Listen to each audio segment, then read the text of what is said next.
Hanging with Higgins, where author and former prosecutor John J. Higgins interviews his intriguing guests about their lives, knowledge, experiences, and projects. Explore, learn, and be entertained. Come, join us now.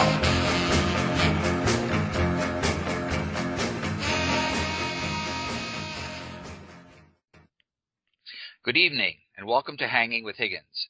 I'm your host, John J. Higgins. Tonight, I have a fellow author who has written and published over 12 books. His latest, Beyond Blue, slated for release tomorrow, September 1st. He is also a publisher at Intrigue Publishing and is one of the principal agents hosting an upcoming writers' conference in Hunt Valley.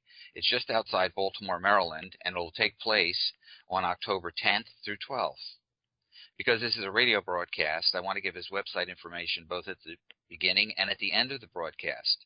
His websites are for the conference known as Creatures, Crimes, and Creativity, also known as the 3 C's. Further information can be found at www.creaturescrimeandcreativity.com with the usual spelling and no spaces. Intrigue Publishing, the publishing company, can be found at www.intrigue, INTRIGUE, publishing, PUBLISHING, no spaces again, .com. Although this is the first time speaking with Austin, I see from his biography that he has also had an interesting life with a variety of experiences in his background. So without further ado, I want to welcome you, Austin, to my show. Thank you so much. Great to be here. Okay. Before I go into all of your experiences as a prolific author and publisher, perhaps you could start with giving us information about your upcoming conference for the benefit of anyone interested in attending. I, for one, am looking forward to attending and participating. I'd like to start with, how did the whole idea come about? Wow. Well, I'm one of those people who loves to attend writers' conferences and fan conferences, and I'd been to Bouchercon and Magna Cum Murder and a couple of others, and every year attend what's called the Love is Murder conference in Chicago. And okay. The only bad thing about that conference is it's in Chicago in February. Oh, yeah, worst time of the year. So we wanted to have something to go to that was very much like that event, only over here on the East Coast in the Mid-Atlantic, and there's nothing like it anywhere near here. So we decided if we don't see what we like, let's make it. And so we did. Yeah. I don't know exactly how I found out about it, but as soon as I saw it, it was very intriguing to me. I think I signed up as the first day I even saw it. That was last spring, I think. And it looks like it's a very exciting conference that you're going to do. Now, this isn't the first time you've done this, though, right? No, last year was the first time. So this is our second try. We already have more people registered, and I'm hoping to build a little bit every year. I don't want it to be gigantic, but a few more would be very welcome. That's really nice. When I've looked through your materials, I've seen that you have a number of headliners that you're going to have appearing. Perhaps you could give us a bit of a background on them and what they're going to speak about. Well, absolutely.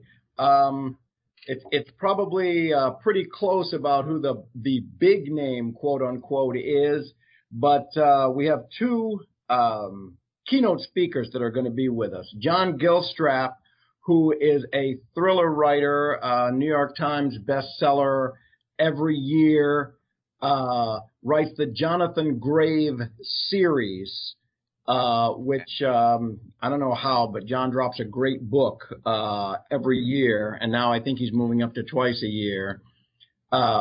Great writer, plus a great guy, and very, very popular. We also have, not the genre I read most often, but Rebecca York, another big name, New York Times bestseller. Rebecca writes romantic suspense, but she also writes paranormal. Okay. And they were going to hold some workshops as well. And I'm sure you figured out Yes, yes.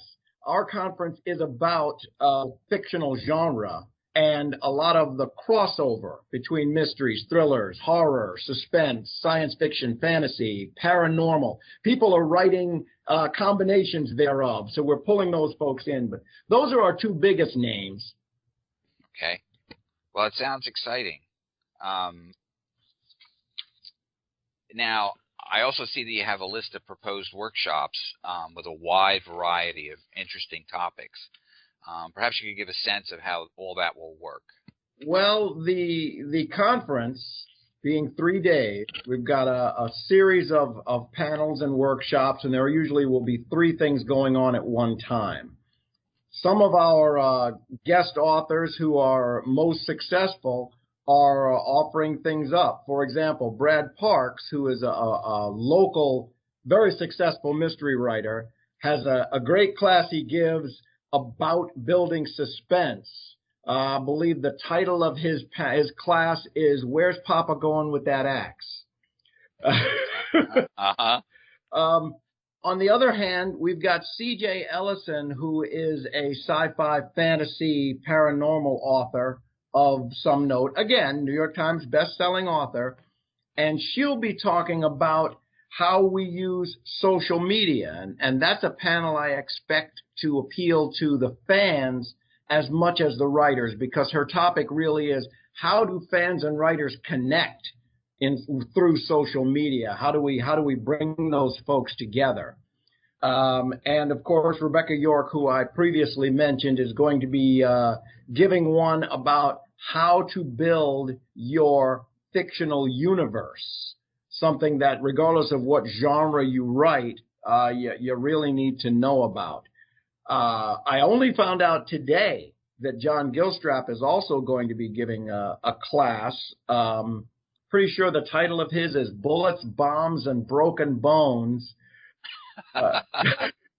John's an expert in that kind of thing. In fact, in his other life, in his quote, what he calls his big boy job, he's an expert in demolitions, and his class is about those things that writers get wrong. Very often, when you're reading a thriller, you'll get to a point where it's the use of a weapon or explosive or something, and you say, wait, that doesn't work. Destroys the story. John's going to try to save us from that. Well, that's an interesting thing with the Ian Fleming James Bond series, was that he gave the initial gun that he gave 007 was a 25 caliber Beretta, which really is a woman's gun, and it's a tiny little thing. And his next door neighbor actually was Major Boothroyd, and he wrote to him or something and said, you would never give a spy that weapon. You'd give him like a Walther PPK, and that's how all that got wormed into the 007 series. Yes. And, so there's always interesting stories to me. What I love about Ian Fleming, who is, in fact, one of my favorite authors, is that when something like that happened, he made use of it. So in the book, we actually see, him being told, look, that's a woman's gun. Stop carrying that. Well, in the book series, he almost died. It looks like he dies at the end of From Russia with Love, because the gun gets hung up, and with the silencer gets hung up on his suspenders. Right. So he was really getting lectured by M. So, but I think that's a great thing, is that, because that kind of corrects, the problems that writers do have. And, most writers have no idea of where to, intersect with that kind of information, Right. So I think that's a wonderful thing. And, it's interesting that you mentioned that specific thing, because in my mind, at least, the biggest advantage of this conference is the networking option. You're going to be in there surrounded by readers, writers, experts, agents. They'll all be there, publishers, and we're all going to eat together at each meal. And you'll sit with those guys, and you can ask those questions that you don't get a chance to answer. Yes. At the and also in the bar afterward. Let me just say. Well, that was one of the reasons I was so intrigued with what you had, because it looked to me like it was a great mix of different people, and And both content. creativity and crime and creatures. I'm extremely interested in that kind of area from my own experience and whatever. So why don't you explain how much it would cost and what is included? Okay. The registration for the 3 days is $275. Uh-huh. And for your $275, you get your choice of 36 panels between noon Friday and noon Sunday. In addition, the registration includes Friday's dinner, the 3 meals on Saturday, and Sunday morning's breakfast. You definitely want to be in on those things because Friday dinner is when Rebecca York will give her tremendous keynote address. Okay. Saturday at lunch, we will interview Brad Parks, and it'll be one-on-one, but the whole room will be able to throw questions. Good. Saturday dinner is when John Gilstrap will give his tremendous speech, his keynote address. Okay. And Sunday morning at breakfast, we'll have an interview with C.J. Ellison, asking her all about her life and times as a writer.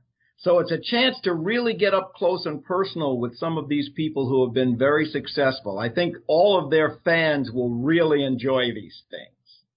Yes, and I kind of like the way you're doing it with the main speeches at the meals, because most things when people have to separate to go out and get food and whatever, trying to get everybody back and all of that other kind of logistics becomes a nightmare. We want to keep everybody together. Also, just before dinner, both Friday and Saturday, we're going to have a massive book signing. All the authors who have signed up will be there to sign their books. All their books will be in the conference bookstore because I personally don't like to see writers having to handle money and that kind of thing. Right. And we're inviting the general populace from outside. We'll have posters up and so forth so more people can come in. So the writers that do attend might have a chance to broaden their fan base a little bit, get some more people to know who they are and get a look at their books and take some home. Right. And my advice to anybody listening is that I had signed up in May. I think it was the end of May, and then I was going to book the hotel room in a couple of weeks because I had to go do something up in Wilkes-Barre. And then when I got back, there were no rooms left. So I had to find an off-site hotel to do that, and that was in July. So I don't know that if you're going to do it, you better do it soon. Well, if you haven't already given them your money, John, we are I won't say haggling with, but we're dealing with the hotel to give us a few more rooms at the special rate. So give them a call Tuesday. Okay, I will then. Yeah, definitely. Because I'd like to be on site. Yeah, whole lot of fun. Yeah. Yes. No, it really sounds that way. So, like I say, if you're really going to sign up for it, you need to do it soon. So, it would be a good thing. Roger that. Now, beyond the conference, you're also a publisher. Yes. So, not every author, that is around me or whatever is used to being able to talk to a publisher. So maybe you could, talk a little bit about what that's like and how you got there. Wow. What that's like. It's like hitting yourself on the hand with a hammer every day on purpose. No. I started out in this business as an author myself. I self-published. I did it print on demand. I then got picked up by a small press and not a bad company. They didn't do anything illicit or illegal or anything bad while I was with them. But during that time, I came to realize that there are some things that as an author I wanted that publisher to do, and they just weren't there. And skip past a few years, I've been doing a series, actually a couple of series, and people increasingly were asking me, what do I do now? I'm thinking about going into this publishing thing, or I'm thinking about writing. I've written a book. I don't know what to do. And I came to realize that I couldn't send them to a particular publisher with a smile on my face. And chatting with my wife and some good friends, decided, you know what, we should just start a company and do it the way we think it ought to be, and treat authors the way we think we ought to. So I'm a good writer. I think I'm a great writer. Not necessarily a great administrator, not necessarily a great publicist, but Denise, very good with the details. And our best friend, Sandra Bowman, is a genius at marketing. And we decided, you know what, let's get together. Let's launch a company. Let's find some other great writers and see if we can make this thing actually work. Now, if I had known everything that was going to happen in the publishing industry, I don't know if I'd have done that at that time. But we're in it now, and we're I was joking about the hammer thing, but we're actually having a lot of fun. The best part is we have met some great writers who haven't been given that opportunity by the mainstream, and we have pulled them in, got them in print, got them in ebook, and we're finding their audience. Right, right. Well, I know that, I know people who've even gone to traditional publishers, and, even though they'd be published by these main houses, they really haven't done a lot of marketing and promotion for them. And, so that can be really a struggle for a lot of authors. For me, the big thing was, I thought the hardest thing was going to be was finishing the books. It was like, it was like we didn't even start what needed to happen. I had all my 3 books out about a year ago, and then I realized that I needed to really focus on trying to build some kind of fan base and to get, my name out there, because there's so much out there. And so you had to learn a whole other set of skills, to be able to start doing that, And part of the downside, and I would never discourage an author unless I thought his writing was really crap. But the truth is that you can spend all of your time marketing. Or if you're published by a publishing company, you can just spend some of your time marketing and spend most of your time writing. We try to do a lot of those things that if you're on your own, you would have to do. There's quite a bit of a learning curve to getting a book out there. And I frequently say that there's never been an easier time. It's never been easier to publish a book. And it's never been harder to sell a book. Right, right. There's an awful lot of product out there. Go on Amazon and look at the number of books, and then ask yourself, how do I distinguish myself? How do I raise my hand above this huge crowd, especially this crowd who is giving away their books or selling their books for 99 cents? How do I get somebody's attention and say, hey, read mine, it's good? That's what we have to do, or at least try to do. Right. No, because when I had finished, what I had done was that I sent my books. Well, actually, my book turned into a trilogy, because what I thought was 440 pages turned out to be 770 when I formatted it properly. And some agents looked at it. They said it was good, but it wasn't their world, because I'm writing the history of the angels fighting the Almighty and all of that stuff. The only other one who's ever done that was John Milton, and you can't read Milton. So anyway, I had when I was getting those letters back, I was going, why am I going through an agent? I'm an attorney. I probably wrote one of the most complex contracts one could ever write. I wrote the plea agreement for a serial killer nurse who confessed to murdering 29 people. So I had to make sure that was airtight between 2 states, and that this guy wasn't going to get free at some point in the future. And so then I just started contacting publishers direct.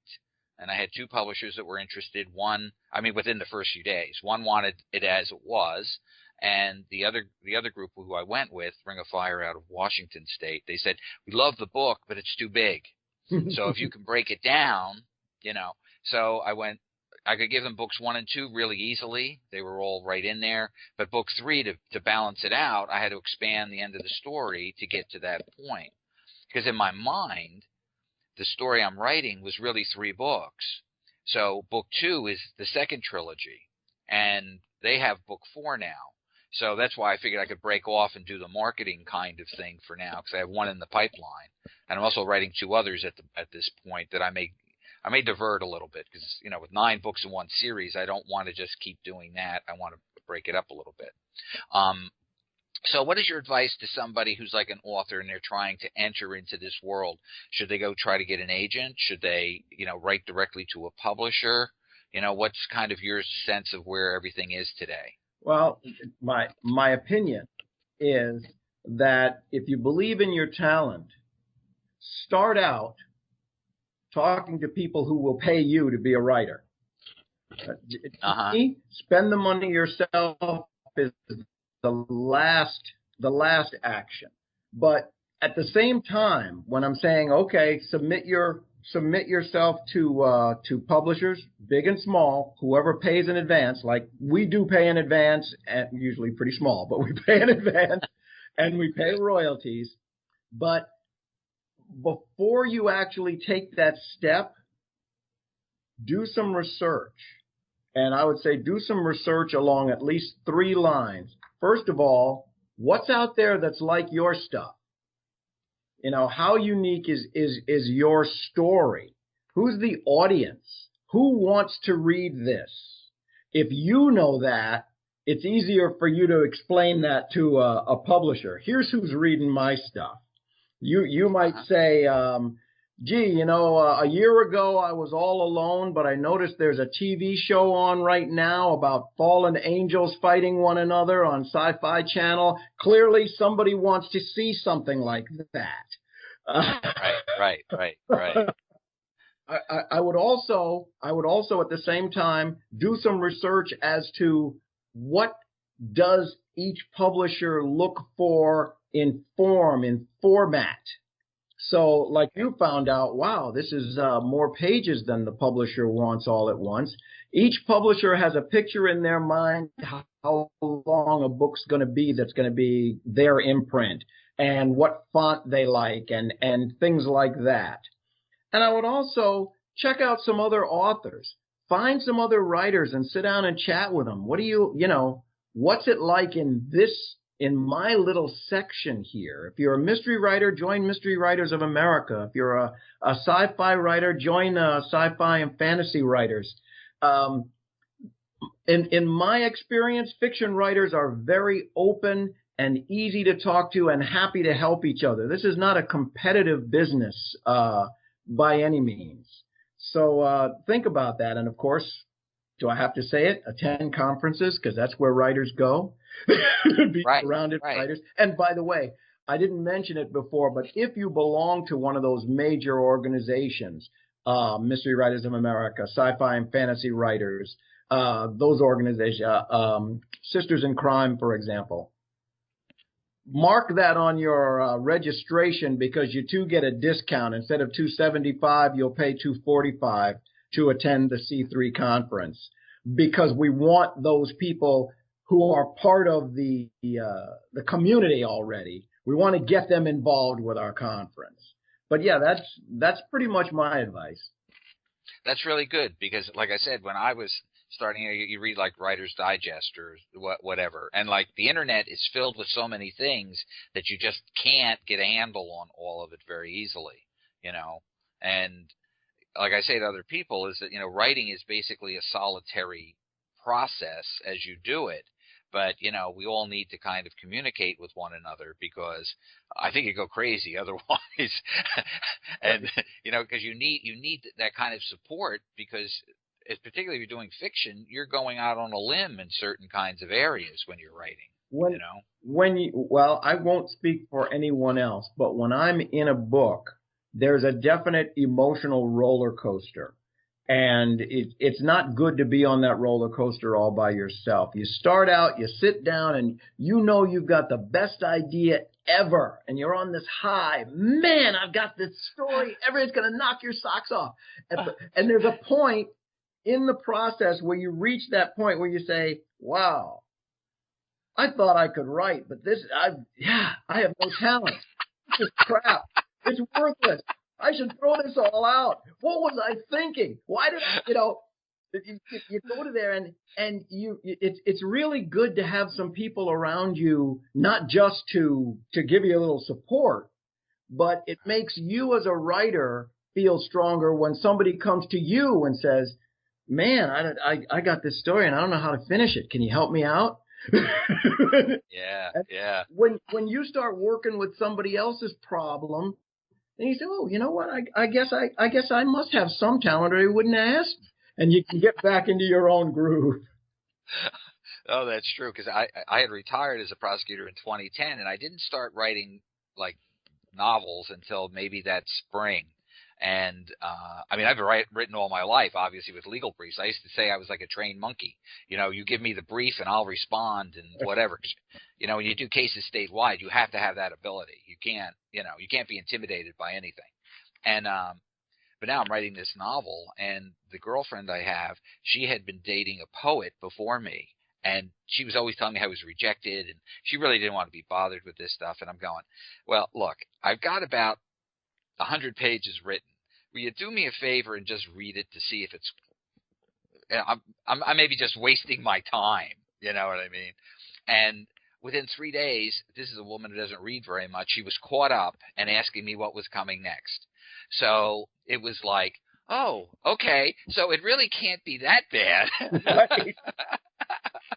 So it does go ahead. To keep you at the keyboard when there's somebody saying, well, what happens now? What's next? Absolutely.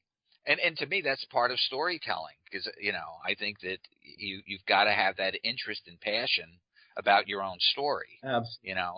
And speaking of which, and I know this is my interview, not yours, but I have to do this, John. Yes. A nurse serial killer, and you're writing fantasy? You've got the crime fiction story of a lifetime to work from as source material. Well, your brief so I can write that. Let's put it this way, Austin. I haven't given up the idea of writing crime, but when you've done it for like almost 20 years, there's a gruesomeness and a brutality, and in my agency, the inner politics were nightmarish. I would much rather be in court fighting with a judge or whatever than back in the office with the way that was all going. So there was a little bit of burnout. And then I also have kind of a sad story in terms of my brother's ex-wife was raped and murdered 5 years ago. So we're finally going to trial, actually this upcoming week or whatever. So I mean, I also worked on the nurse who she poisoned, chopped up her husband and set him afloat in Virginia. And so I've had some heavy duty cases. So for right now, Austin, I'll get back to that. But I kind of needed to go into the heavens and the Almighty and Luciferel and, dealing with angels fighting among themselves. I got you. So, but I have a good friend in the entertainment business that he had said to me, what are you doing? You should be doing this other thing. And I said, I'll get there. But thanks for the encouragement. No, but it is true. Ultimately, you go where your muse leads you. And I think every writer that's worth a darn is writing what he feels he needs to write, not what the market is calling for, or what somebody says is his area of expertise. You really have to. Yeah, I think what I'm going to do real quickly is I'm going to knock down the video. All right. So maybe give me that answer again. Are you there? I'm here. Good. So let's try it that way. So you were saying about following your muse and. Yes.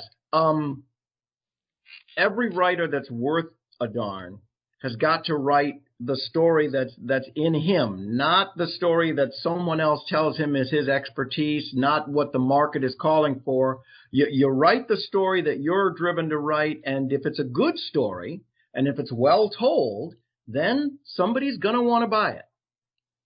Uh-huh. No, and I kind of believe that too, because in my world too, it's like I couldn't write another set of books because this is in my way. Right. It's like I needed to get that out of the way, so that's kind of how I focused on that.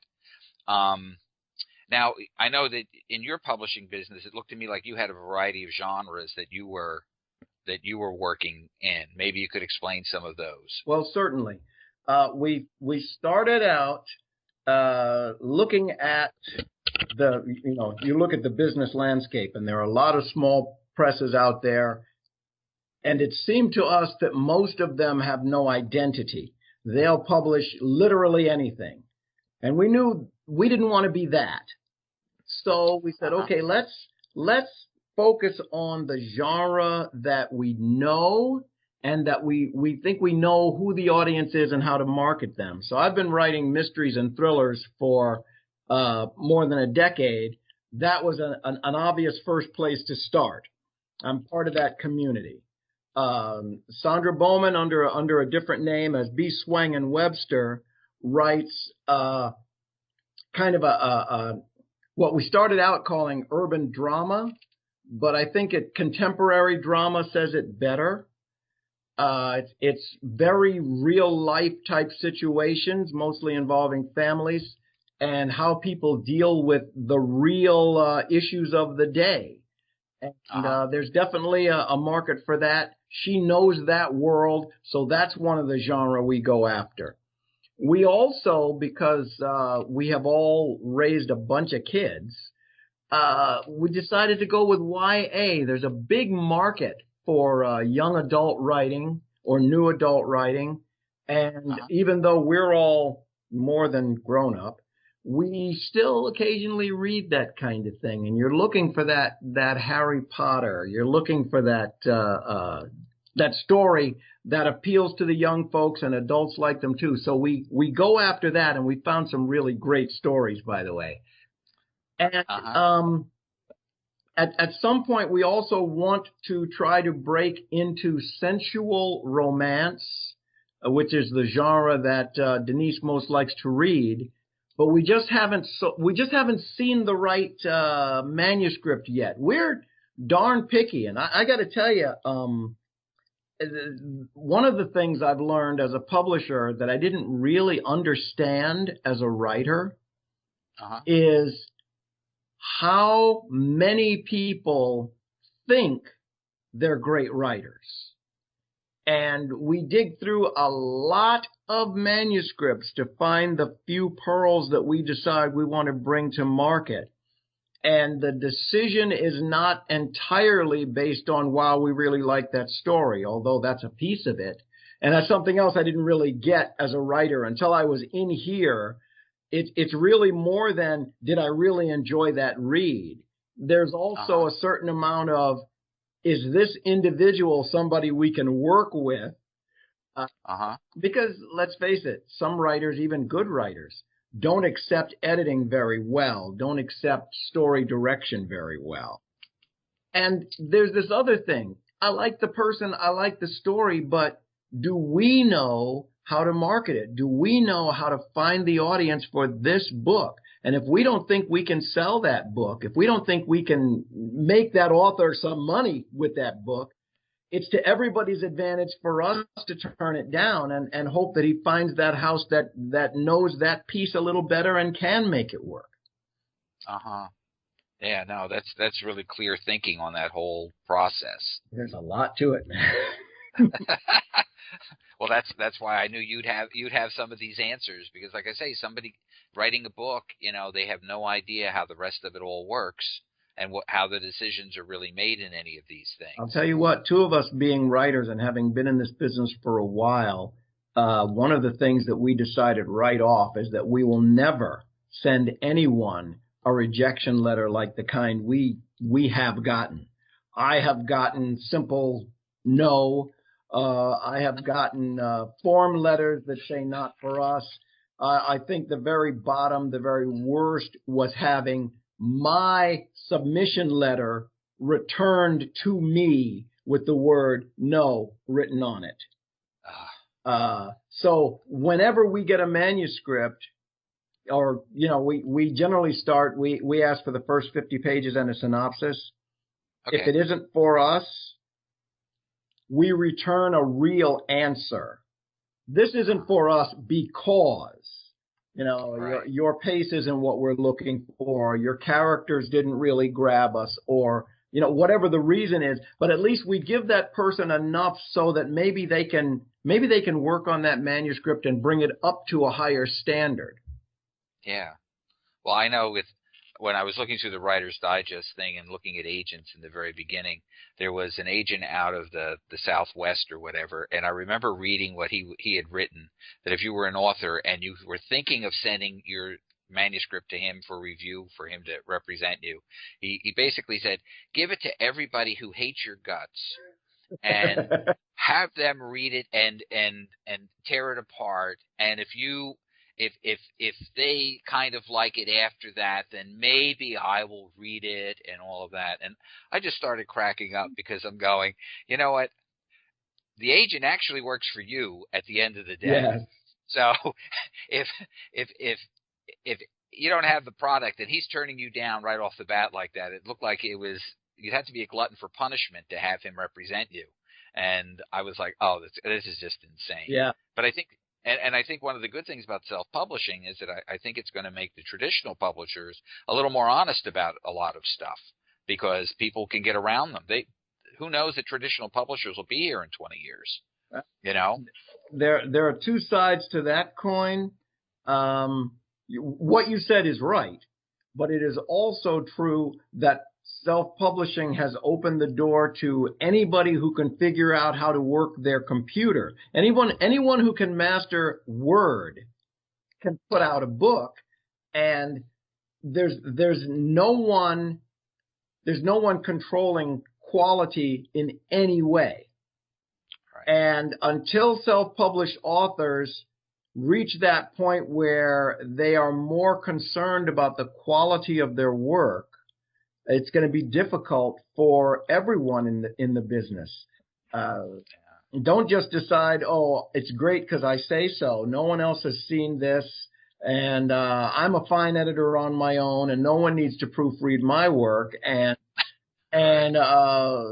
780 pages is a perfect length for my first story, especially when the first 50 pages are the background and the warm up. And It hurts the rest of us when there are writers out there, when there are people out there who are publishing who really aren't writers, and that's a difficulty. But you're right, the self-publishing side of things is going to make the mainstream publishers have to pay a little more attention to those individuals who really are talented and treat them with a little more respect if they want to get them on the rolls. One of the fun phenomena that I've noticed is writers who have had a successful career who now go to their publisher with a new manuscript, and the publisher says, you know what, we're not going to give you the kind of advance that we used to give you. And the guy says, well, the heck with you. I've already got my audience. I'll go do this myself. Yeah. They just remove themselves from the process. There you go. And every writer has that option to say, okay, you know what, my next book, I'll just do it myself. I'll just go to Amazon. I'll just put it out as an ebook and see who wants it. That's true. No, that's really true. And I think that a lot of the self-published people who really aren't talented, they'll just disappear anyway, because it'll just become frustrating. I mean, they'll put all this work in. There'll be no payback on it, and then they'll move on to other things. We can only hope. My most fervent hope, and I haven't seen it yet, but my most fervent hope is that some sort of a group will arise spontaneously to kind of review and oversee, go through the stuff, sort of like agents do, and start to put up some kind of labels. Oh, this is great. This is pretty good. This guy shouldn't have done it. But there should be an independent group that has no stake in it. Yeah. Well, I think right now it's probably the ratings as best as you get on Amazon or whatever. if you throw your book out there on Amazon and you get 30 reviews and most of them are 5s and there's a couple of 4s and maybe a 1 in there, yeah, maybe that's enough for me to want to give the book a try. Right, right. Yeah, no, that's true. So since we're talking about the publishing thing, do you have any sense of where you think it's all going to move to in the future? I don't think that mainstream publishers are going to go away. I don't think that paper books are going to go away. I do think that there's going to be greater and greater variety and fewer restrictions. I think that we will see more novellas. I think we'll also see more longer books. But overall, it's just a jog, a hiccup. Ultimately, things will settle out and people will still want to pick up a book and read it. And they'll still want it to be a good story with interesting characters that hold their attention from beginning to end with a little suspense in the middle and a satisfying finish. Those things are not going to change.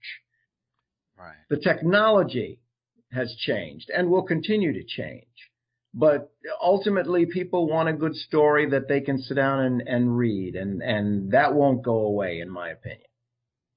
All right.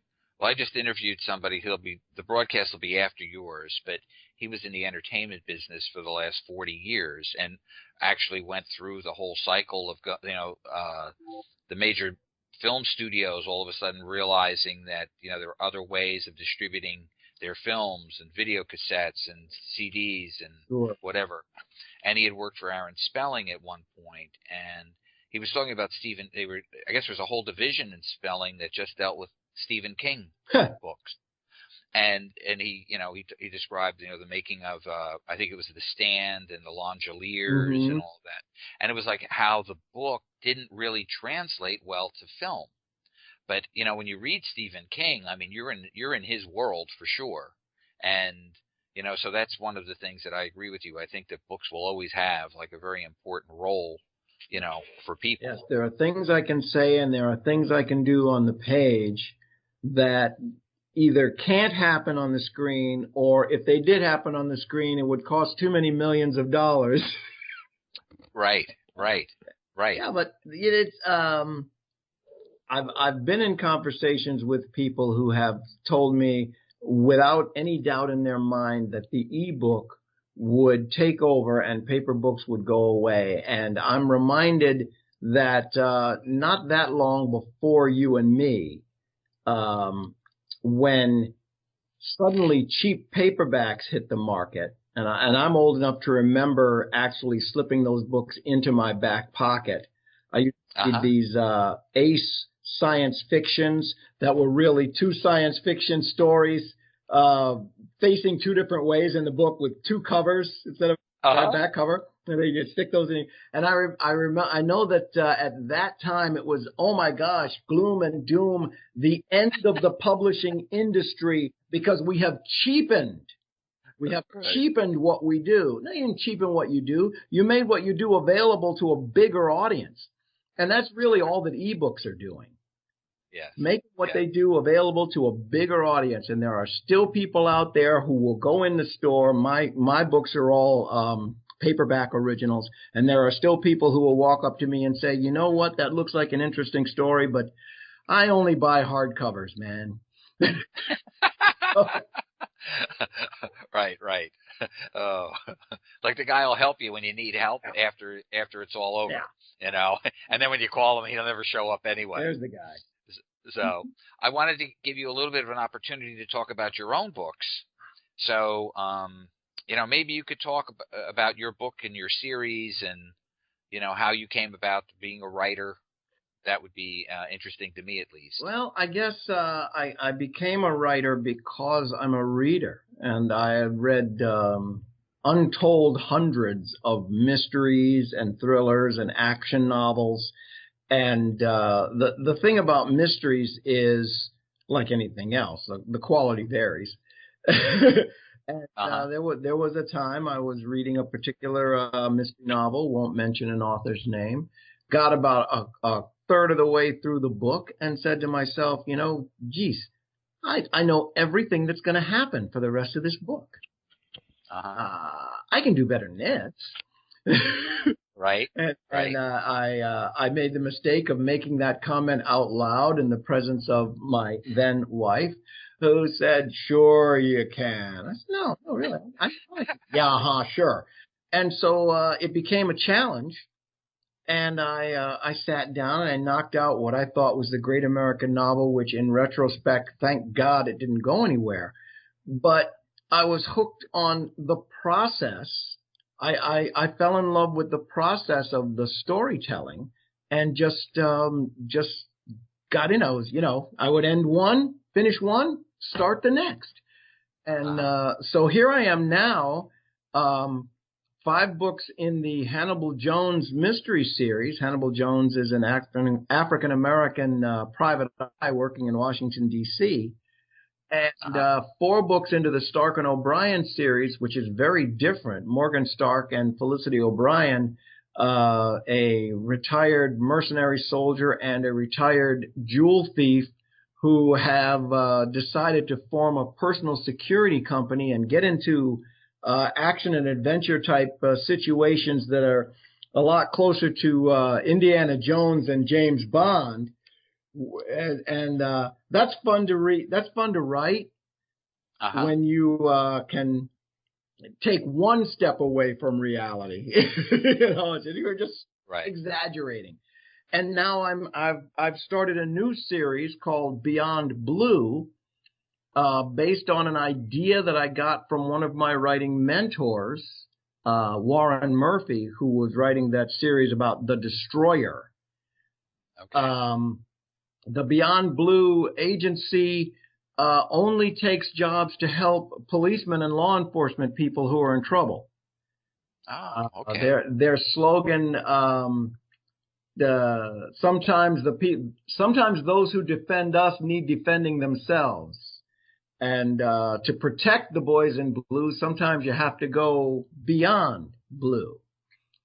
So I have 5 detectives in the agency, led by Paul Gorman, who is, at least in the fictional world, he's a legend of law enforcement. And they take these cases, they help out the cops. In the first book, there's actually 4 different stories running at the same time, and they interweave and intermingle. Trying to bail out an officer who's undercover and he's in danger of going into a real life of crime. A uniformed officer who has been accused of abusing his daughter. A retired detective who's doing security at JFK, and his job's on the line because of drugs being smuggled in, and he can't figure out how. And there's also a piece of the book where they're going after a crooked lawyer who gets cops on the stand and makes it look like they've violated their person's rights, and he's destroying police careers doing this. So my detectives are pursuing those jobs. They're kind of a quirky, wild bunch, and Gorman kind of holds them together and keeps them on track. It's high speed, it's fast paced, a lot of surprises, I think, along the way. And like I said, it debuts tomorrow, Beyond Blue. And because I did my ice bucket challenge yesterday, find me on Facebook if you want a good laugh. But my pledge was 25% of the author revenue for the entire month of September. So everybody that picks up Beyond Blue in September is contributing to ALS in their own small way. Oh, okay. That's a nice turn of events. Well, it's you get challenged, and what do you do? Yeah. As a matter of fact, an author challenged me. I challenged a couple of more mystery writers. It's a bunch of writers picking on each other. Well, that seems to be how that's all playing itself out. It's, I always crack up because it's like, well, thank you for challenging me or inviting me, and it's like, so now I'm challenging. Yeah. But it was a chuckle, and it's for a great cause. And because my book is about a group that's cause oriented, it just seemed appropriate. I think that in the media, law enforcement sometimes takes a rough hit. There's a lot of focus on those guys that do something wrong, not so much focus on those guys that are looking out for us every day and putting their lives on the line. I got to tell you, if you're riding in a patrol car in D.C. or Chicago or New York, you should get hazardous duty pay. Absolutely. So do you have a law enforcement experience in your background? Myself, no, but I have some good friends who are involved in that side of life, and some other good friends that are involved with some other agencies, not municipal police, but Secret Service and those organizations that live around here inside the Beltway of Washington D.C. Oh, yes. And those guys, they get glorified and glamorized on TV and in the movies, but in real life, you got to be dedicated to do that stuff. Absolutely. I mean, 'cause, with my job, we had statewide jurisdiction, so often I would take cases that were troubled, that the county would not be able to do right on their own. Right. Because it crossed county lines or whatever. They didn't have the resources to do it. Alternatively, sometimes the county would all of a sudden find that they had a conflict because it was a case that was bad and they didn't want to finish it. So then they got kicked up to us. And, I worked with a lot of just really wonderful detectives that, and fellow prosecutors and whatever. Different times in my career, sometimes I was dealing with the public because I had gone over with an attorney general. So, there was some political stuff that went around with that, and you get these letters of complaint about, law enforcement and all of that. Right. And rarely, I mean, it did happen. Rarely it was justified, but most times it was not justified at all, the complaint. And I'm really hoping, I don't know what the rest of the country's doing, but, we have a move going on about putting, the video cameras in all of the patrol cars in the state. And I know that some of them are now talking about putting the video right on the police officer himself. And because that is the best way of keeping everything honest. Of course. And then, you can tell what exactly happened and how it happened. I think that most officers would welcome that. And I think that an awful lot of people in public might, how can I say this gently? I think sometimes people remember things the way they want them to be, and might be stunned when they see the video and see how they talked to that guy or how they acted toward that guy or gal, how people respond to law enforcement. That sometimes is the reason that one guy in 100 will go off in the wrong direction. Right. I mean, it's a tough job because they don't get to walk away. Exactly. Everybody else, we get to scatter.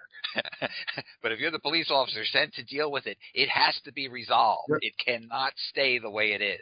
And in many cases, when people have had, but anyway, that's what the Beyond Blue guys do. They protect those guys. And now you've given me 3 or 4 good ideas for the next book. Well, that's a great thing. I mean, that's the great thing about being a writer because, you get, you hear a little story or something and it triggers all kinds of other thoughts and, you just have to kind of write it down someplace. I know for myself I have to because otherwise I lose it someplace. Yeah. I have a book full of great ideas. I won't live long enough to write all the cool ideas that I've got stockpiled. I know that. Well, I'm glad to hear that because sometimes I thought I was strange because I was getting the same way. It's like, I say this sometimes that, once you open up the doors to creativity, it's like all kinds of other things will flood in.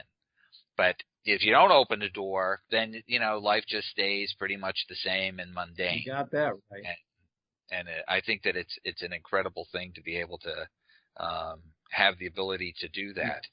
Yeah. So, Is there anything else that you would like to share? We have a couple of minutes left. Well, let's And see. I told you about my book. I told you about. Oh, very, very quickly. One of the things I didn't mention that relates to all three, the conference, the publishing company, and my own writing. You asked, what do you get with the conference? What does the registration include? And I did not remember to mention the anthology. Every year we assemble an anthology, short stories submitted by the writers who attend the conference. This year there are 20 stories in there. Brad Park sent us one. Rebecca York sent us one. And you know, I got one in there, of course. good. But 20 great short stories, a variety of genre. And we publish that. We put that together. It goes in the goodie bag, so everybody who attends the conference gets a copy of that anthology. They never go on sale in a bookstore or on Amazon or anything like that. The only way to get that anthology is to attend the conference. So it's an instant collector's item. Good deal. That sounds like a wonderful thing to be doing. And a lot of fun because we see some great stories. Well. That's great to hear. Yeah. So, would you mind going through your website information again, so that the listeners will be able to remember when they're at the end of this broadcast? Absolutely. Most importantly to me, if you want to learn about the conference and you register right online, it is creaturescrimesandcreativity.com. Go there. All the information's there. You can, like I said, register right through the site. For my own books, ascamacho.com is my website. And the publishing company is intriguepublishing.com. But honestly, if you want to know what's going on with me, and if you want to know what's going on with Intrigue Publishing, you're better off going to our Facebook page. Just find us on Facebook, because that's where everything gets updated every day. That's where the cool conversations are taking place about what our writers are doing, how their books are doing. That's also where you can see all three of the owners of Intrigue Publishing do their Ice Bucket Challenge. And a couple of our other writers as well. So you'll be able to laugh. At least we've got a sense of humor about ourselves, Yes. Well, you're very down to earth and easy to talk to. This has been a really fun experience for me, and I'm glad that I was able to get you on the show. This was a great time, and I'm looking forward to shaking your hand at the conference. Well, I am as well. So I'm going to do a little bit of ending commentary here, and if you just stay on there for a second, I'll be back to you. I'll hang. Okay. For those listening, I want to say thanks to ourtruth.com. That's our-truth.com. Its sister stations, inkedradio.com and freedomrocksradio.com. It can also be heard on waycoolradio.com, and that's K for cool. And you can find more information about me and my book series, The Archangel Jeremiel and the War to Conquer Heaven, at www.john-j-higgins.com. And the website for this radio show, where I keep an archive of all the broadcasts, is at www.hangingwithhiggins.com. Also look for the radio shows Hallowed Souls with Leah Thompson, which is on Thursday nights now, and The Cellar with Reverend Robin Marie, also on ourtruth.com, and I believe she's on Monday night. So with that, I am going to say good night, and thanks for listening.